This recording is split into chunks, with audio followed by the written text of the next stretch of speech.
कहिए कह गेला हो बालू आषाढ़ मास आए बस बीत गेल सावन भादो मास हे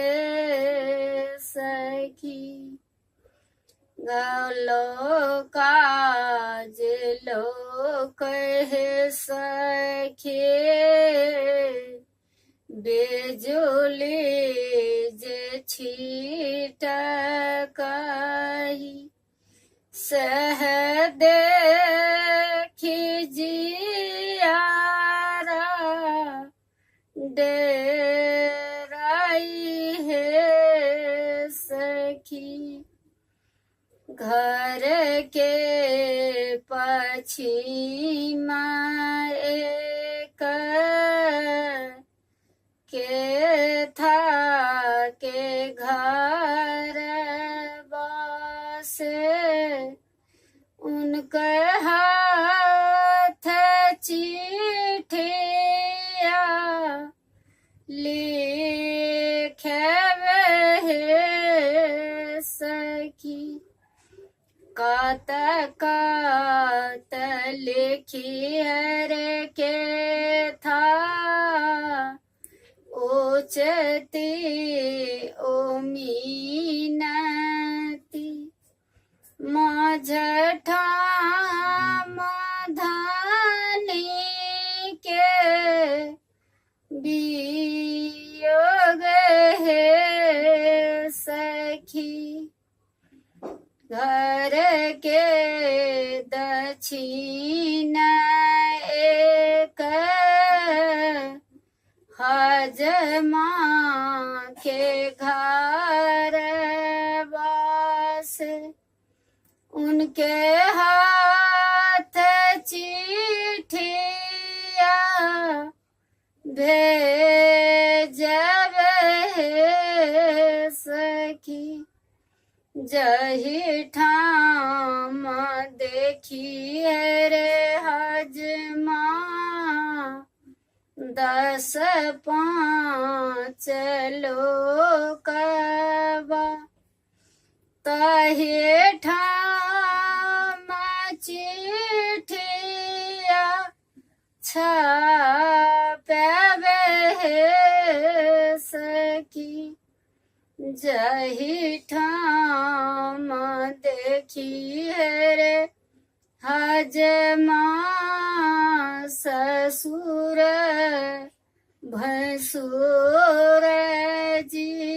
के तही ठाम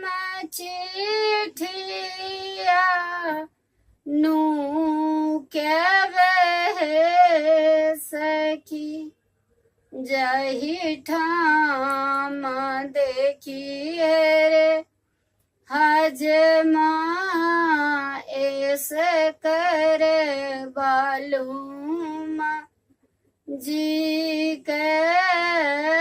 तही ठाम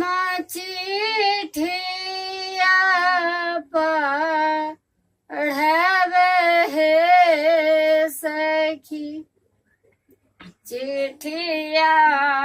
पढ़त बालू मन मुँह सुकाए देल अवधानी भाए गेल सियान हे सखी लिया लिया है बाबो अपनी नौकरिया से हम जाछी धानी के ओ देश है सखी आबिते जे एला बालू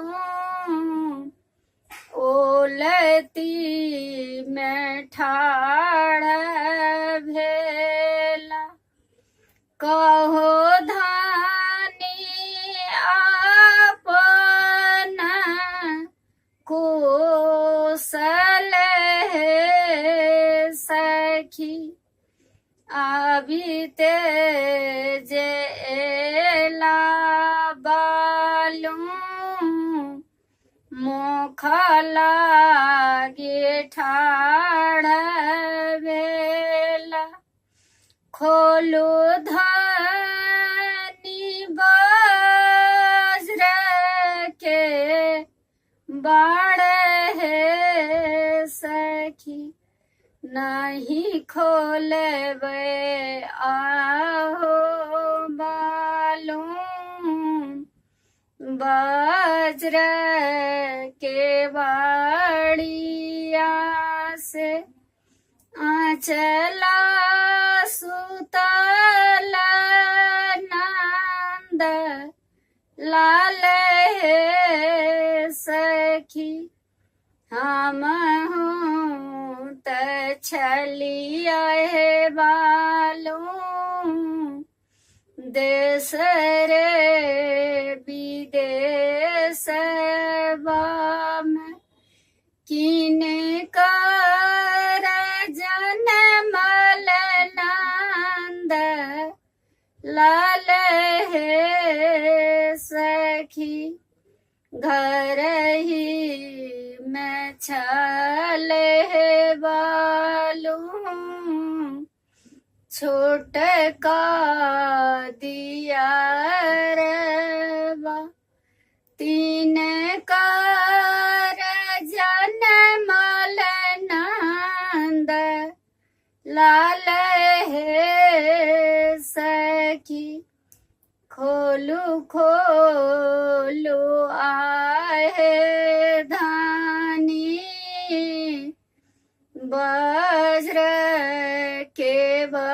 बड़िया से